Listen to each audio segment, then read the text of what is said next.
6 weeks after losing my wife, her family demanded $100,000 for debts she never had. I uncovered their scheme, sued them, and made sure the money went to the people who deserved it most. I, 40 male, was married to my wife, 37 female, for almost 12 years. We would have celebrated our 12th marriage anniversary in a few months, but unfortunately she passed away around 6 weeks ago. My wife was diagnosed with leukemia around 5 years ago and she fought long and hard, but I still lost her. I spent a lot of time with her in these past few years and was her primary caregiver, so I don't regret anything since I know that I tried my very best. My wife was a writer before she passed. She had written some stories, but it was known to only a very niche audience, so it didn't earn much, which is why she took to ghostwriting and made a lot of money. I have a bookstore of my own, and while I'm not as successful as my wife, I still make a comfortable living on my own and my wife's will. She left me most of her money and assets, which was quite a lot. After settling her medical bills, it came up to around $750,000. She'd left her with $75,000 as well, but nothing else. And even that seemed way too much for me. The reason was that her family wasn't really very attached to her, and even in her last days, they barely ever visited her in hospital. They would only ever call when they needed money and she would happily send them whatever amount they said. But I guess while she was in the hospital, she realized that they didn't love her as much as she thought they did, which made her change her will and leave a lot less money to them than she'd initially intended to. Her family included her parents and her 2 younger brothers, both in their late 30s. Now one of them runs their family diner and the other works at a law firm. Anyway, last week her family dropped by very unexpectedly and said that they had to discuss something urgent with me. I was a little confused since they had barely even spoken to me after the funeral, or even while my wife was sick, as a matter of fact. So them just visiting me out of the blue to talk about something important seemed kind of fishy to me. Once they were seated, they brought out a bunch of papers and told me to go through them. They were letters and notices from several people about my wife's death. And now that they've received word that she's passed away, they need me to clear those debts at the earliest, or else I'll be in trouble. I was shocked, since I didn't even know that my wife had any debts to speak of since she lived a clean life. And like I mentioned earlier, we didn't need to borrow money. We were comfortable enough to afford the things we wanted or needed. So this whole debt business seemed crazy to me. Her family explained that she'd racked up a lot of debts while she'd been living by herself, and still hadn't paid them off, even though she had the means to.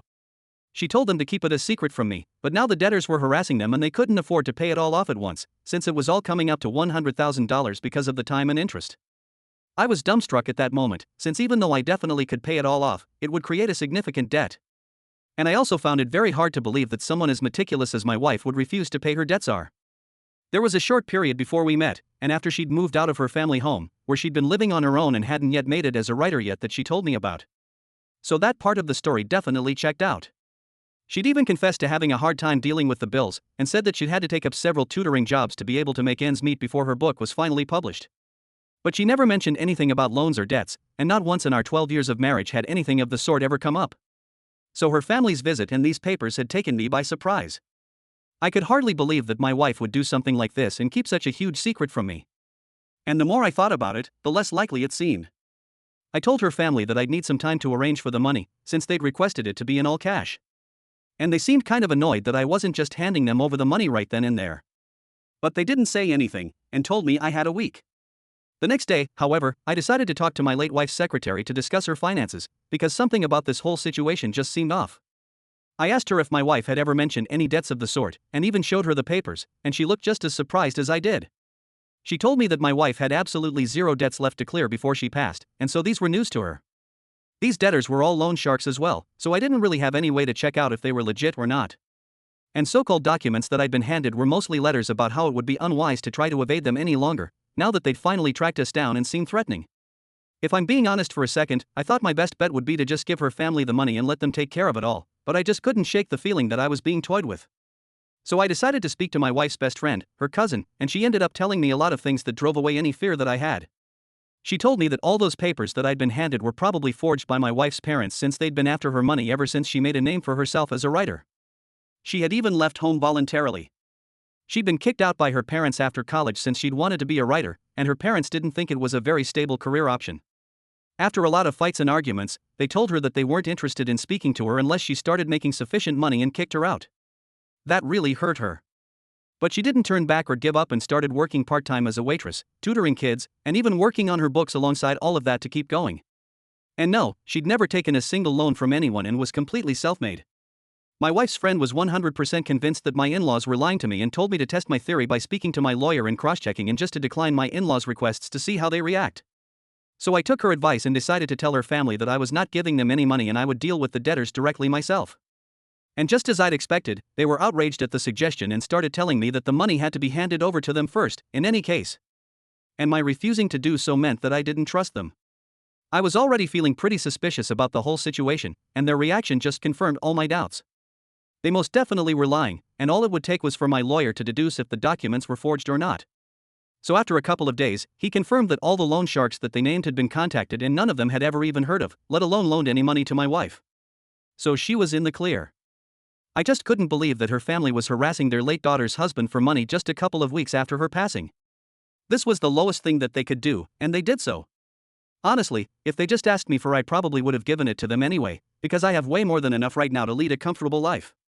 But they chose to lie and trick me, and even tried to make my wife seem like a careless and dishonest person, which I absolutely could not forgive. They've been trying to contact me, but I haven't responded yet because I don't know what to say to them yet. They plan to just throw me under the bus and take much more than they were owed, and in my opinion, they weren't owed much since they'd never bothered to treat my wife well. So I think even what she left for them was much more than they deserve. I'm thinking about cutting them off entirely and suing them for the money that my wife had left to them. They don't deserve it even one bit, and I could think of several other people who had actually been there for her when she was sick and could do with the money very honestly. Wiped. If I sued my late wife's family over their inheritance. Update 1. I finally answered their calls and spoke to my father-in-law. He was pestering me about the money and asked me when I'd be handing them the cash, since the debtors were hounding them mercilessly now. Obviously, I knew that he was lying to me now, and I told him that I'd cross-checked with our family lawyer, and I knew that he faked all those papers just to take the money from me, and he could drop the act now. Well, the first few minutes after my accusation, he pretended not to know what I was talking about and said that I'd lost my mind, but I remained firm on my point, and eventually he was forced to admit that he'd been lying, but then he started trying to emotionally manipulate me by saying that it was totally unfair that my wife had left most of her money to me instead of them, since they're the ones who had raised her, and had made her capable of becoming such a successful writer in the first place. So they were owed a lot more than they were given. It was ironic to hear him saying that, because while they had raised her, they'd also been the ones to kick her out and refuse to help her out when she was struggling. They didn't even contact her until her first book started selling well, which was several years after she'd been kicked out, but she'd been kind enough to welcome them back into her life with open arms. Even then, they hadn't been kind to her and would only use her for her money. They didn't visit her when she was sick, and neither did they try to arrange anything for her funeral. So in my opinion, whatever they'd been given was more than enough. I told them that I wouldn't be giving them even a single dollar more than what they already had, and informed them of my decision to sue them as well. That led to some more outrage, and he tried to argue with me, but I wasn't interested in what he had to say and just hung up. I blocked them all so that they cannot contact me anymore and have told our lawyer to file a lawsuit against them at the earliest. My in-laws were served with the lawsuit today, and they were very unhappy about it, obviously, but they decided to let me know how unhappy they were by paying me a visit and trying to make me feel guilty for stealing their inheritance from them. I was shocked that they'd even had the guts to show up at my house after what they tried to do, and while I told them to leave me alone from within the house itself without even opening the door, they were very stubborn and refused to leave without having a word with me first. It was my father-in-law and his wife who'd come to visit me, and I think they thought that they could make me feel sorry for them by sobbing about how they were in mourning already and now they were about to lose so much money as well. I don't know why they believe I would buy their silly sympathy-seeking act since I, for one, knew exactly how heartlessly they treated my wife. She might have forgiven them because they were her family, but they weren't my family. And so I had no need to forgive them at all. After they were done ranting, I told them that I wasn't going to change my mind, and they needed to leave before I called the police to forcefully escort them out. That rubbed them the wrong way, and my mother-in-law started lecturing me about the importance of family values and how I should be standing by their side at a time like this when both families are grieving such a huge loss. But instead, I'm suing them over something as petty as money. I thought that was bold of her, since they'd never thought about any of this when just weeks ago they were lying to me and trying to trick me into giving up my share of the money for their own grief. And after how they treated my wife, it was funny to hear her talk about family values because their family lacked any values at all. I told them to leave once more or else I really would call the police, and that led to them finally leaving. They were very pissed off by the time they left and told me that I would definitely lose this one. But I didn't care about winning or losing. I was doing this more for my wife than for myself. She never tried to put her family in their place because she was just too kind and forgiving. But I am not that person. And moreover, after my wife's death, I don't feel like I have even to try and maintain the facade of a happy relationship with my in-laws anymore. They're nothing more than parasites who were leeching off of my wife's money, and now it's time to make sure they learn what happens to leeches once they're found. I have no regrets about what I'm about to do, and if people find me ruthless, then so be. Update 3. We had the first hearing today, and it was difficult facing my in-laws in such a formal and legal setting. I did think that my wife wouldn't be happy with what I'm doing, and it probably isn't my place to sue them anyway for her sake. But then I remembered their capacity for cruelty even after her death, and that made things a bit easier. Right off the bat, I brought up the way they tried to extort money out of me through deception and lies, and they didn't decline it. Instead, they owed up to it because then they'd be able to build up to their own emotional sob story. Their lawyer accused me of manipulating their daughter to keep most of her assets and money to myself, while they only received a very small sum. Apparently, I was a controlling husband who took advantage of my wife's illness and forced her to sign her will against her wishes and made her leave everything to me while my in-laws were cheated out of it all. I wasn't even surprised that they were coming up with this rubbish story to malign my image, since they are most certainly very capable of such things. My lawyer was there to defend me, however, and even though everyone present in the room knew that I was absolutely not the guy that they were making me out to be, we still had to prove it. And that's going to be a piece of cake for me. I guess they should have thought things through before lying through their teeth about my character, because whatever they said was certainly not going to be a match with what all of our friends and the rest of my wife's family had seen. Anyway, after the meeting, my in-laws still approached me and told me to take back the lawsuit and let this go. But I wasn't going to back down. At least not now, because then they'd think that it was okay to harass me for the rest of my life, just like they'd done to my wife. And I wasn't about to let them get away with it. I told them that they could come up with all the lies about me that they wanted to, but the truth was going to be out eventually. So I wasn't too worried for myself, and they couldn't intimidate me into backing off now either. My wife's brothers tried to tell me off for speaking to their parents rudely, but I had no time to spare for these people and just drove off. We'll meet again 2 weeks later, and I'm going to gather all the proof I can to prove that whatever they're making me out to be is absolutely not the case. And it's just a bunch of lies that they made up to get the money quicker and easier, and I know it's going to be easy for me. Update. For only 2 days have passed since the hearing, and today itself, my in-laws have started trying to mess with me, but they ended up worsening their own situation. It's almost 7 in the morning right now, and I've had the craziest night, honestly. At around midnight, I heard some footsteps around my house, but I was really tired. So I dismissed it, thinking that it must have been my exhaustion getting to me and didn't pay any mind to it, and just went to sleep. Only an hour later, I was woken by the sound of glass breaking and the loud that outside my house, followed by another 2. I was really alarmed and stayed in bed for the next few minutes until I was sure that my neighbors were outside as well. As soon as I heard the hubbub outside, I went out to check what had happened and saw that all the windows of my neighbor's car had been smashed in with rocks that had messages scrawled on them in chalk. It said "back off" in white letters, and immediately I knew that this was probably something that my wife's brothers had done. It was hilarious to me that instead of making sure that they were getting the right car, they'd ruined the wrong one. My neighbor was a young woman in her late 20s who had a toddler, and she worked hard, and she'd been excited about this car as well. She'd bought it just a few weeks ago, and now it had been messed up. She was distraught and was sobbing even after the cops had been called because obviously this was bound to hurt. I explained the situation to her and how my wife's brothers must have gotten the wrong car in the dark. My car was in the garage, but my neighbor usually leaves her car parked in the driveway since her garage was being renovated. I even offered to pay for the repairs right away, but she told me that I need not worry about this in the middle of everything that I've got going on and said that she'd handle it. Of course, she meant that she was going to press charges against my wife's brothers and make them pay for it, which just made me feel better. She was really sweet about it, thankfully, probably because she'd been good friends with my wife. But anyway, around 15 minutes after that, the police showed up on the scene and we explained everything to them as well, and I even provided the address of the brothers to them. I went down to the police station with my neighbor. Well, another one of our neighbors offered to stay home with her kid and that we had to wait for around half an hour while they made the arrest. It didn't take too long, even though they tried to resist like fools.